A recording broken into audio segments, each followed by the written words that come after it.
رزق میں برکت کا ایک بہت بڑا ذریعہ شکر ہے۔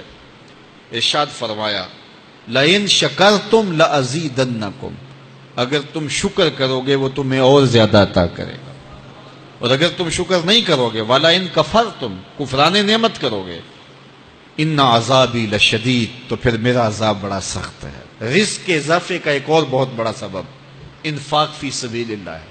اللہ فرماتا ہے جو تم خرچ کرتے ہو تو جو چیز تم نے نکال دی اس کی جگہ اللہ تمہیں اور عطا کر دیتا ہے۔ بعض کا ہمارا یہ ہوتا ہے کہ کوئی آدمی مالی بحران میں آ گیا تو وہ کرتا کیا ہے کہ جو راہ خدا میں دینے کا کھاتا تھا پہلے اسے کلوز کرتا ہے، یہ فلاں مدرسے کو دیتے ہو یہ بھی بند کر دو، یہ مسجد کو دیتے ہو یہ بھی بند کر دو، یہ فلاں غریب کو دیتے ہو یہ بھی بند کرو، حالات ٹائٹ ہو گئے ہیں۔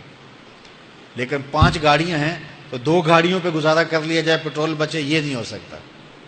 گھر کے لچھن وہی ہیں، لیکن بند کہاں سے کیا؟ جہاں سے رزق آنا تھا۔ ہمیں تو یہ حکم دیا ہے جب رزق تنگ ہونے لگے صدقہ دے کے رب سے کاروبار کر لو، صدقے سے تمہارے رزق میں اضافہ ہوگا۔ یہ رب کا وعدہ ہے اور اللہ کے وعدے جھوٹے نہیں ہو سکتے۔ رزق کی برکت کا ایک اور بہت بڑا ذریعہ النکاح ہے۔ فرمایا اگر تم نکاح کرو گے تم فقیر ہو وہ تمہیں غنی کر دے گا۔ لوگ کہتے ہیں بچہ پیروں پہ کھڑا ہو لے تو پھر نکاح کریں گے، اللہ کہتا ہے تم نکاح کرو ہم پیروں پہ کھڑا کر دیں گے۔ ہمارا فلسفہ اپنا ہے، اس کا حکم اپنا ہے۔ وہ کہتا ہے ابھی تو یہ اپنے لیے نہیں کماتا تو جو آئے گی اس کو کہاں سے کھلائے گا؟ میاں جس نے آنا ہے اس نے اپنا رزق لے کے آنا ہے۔ تو بچوں کی شادیاں کرو، اگر وہ جوان ہو گئے رزق نصیب ہوگا۔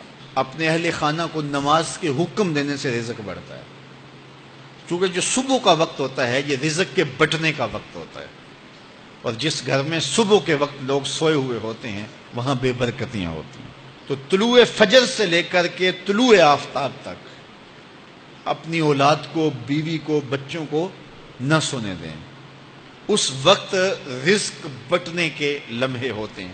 کثیر دعائیں مانگیں، تلاوت کلام مجید پڑھیں، اور نماز فجر مرد حضرات مسجدوں میں جا کے باجماعت ادا کریں، اور گھروں میں جو ہے وہ بیٹیاں بہنیں مصلے بچھا لیں تو اللہ کی رحمتوں کا نزول ہوگا۔ اب ایک حدیث میں رزق کے اضافے کا ایک اور نسخہ ارشاد کیا گیا۔ میرے حضور نے فرمایا جو شخص یہ چاہتا ہے کہ اس کے رزق میں برکتیں ہوں اور اس کی عمر میں اضافہ ہو تو وہ اپنے رشتہ داروں کے ساتھ سلوک اچھا کرے۔ رشتہ داروں کے ساتھ اگر اچھا سلوک کرو گے تو پھر تمہارے رزق میں برکت ہو۔ غریب ہیں تو ان کی مدد کرو، ان کی بیٹیوں کی شادیاں اپنے ذمے لے لو اگر اللہ نے آپ کو وسعت دی ہے، ان کی پریشانیاں بانٹ لو، ان کا قرضہ ہے تو اتارنے کی کوشش کرو، ان کو مشکلات سے نکالنے کی کوشش کرو۔ تم ان کو مشکلات سے نکالو گے اللہ تمہیں مشکلوں سے نکالے گا۔ تمہارے رزق میں بھی برکتیں ہوگی اور تمہارے مال میں بھی برکتیں ہوں گی۔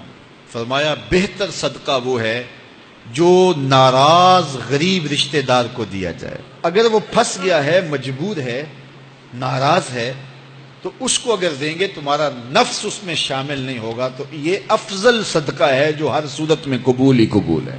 رزق کے اضافے کا ایک اور سبب الاحسان الی الضعفاء، جو کمزور لوگ ہیں ان کے ساتھ اس نے سلوک کرنا۔ الانفاق علی طلبۃ العلم، طالب علموں پہ خرچ کرنا، یہ بھی رزق میں اضافے کا سبب اور ذریعہ ہے۔ وہ حضرت بابا فرید نے کہا نا 6واں رکن دین کا روٹی ہے۔ گھر میں کچھ نہ ہو تو پھر نہ نماز اور نہ ہی دیگر امور کی لذت آتی ہے، تو یہ رزق فراواں اور وسیع اور مبارک نصیب کر دے اللہ۔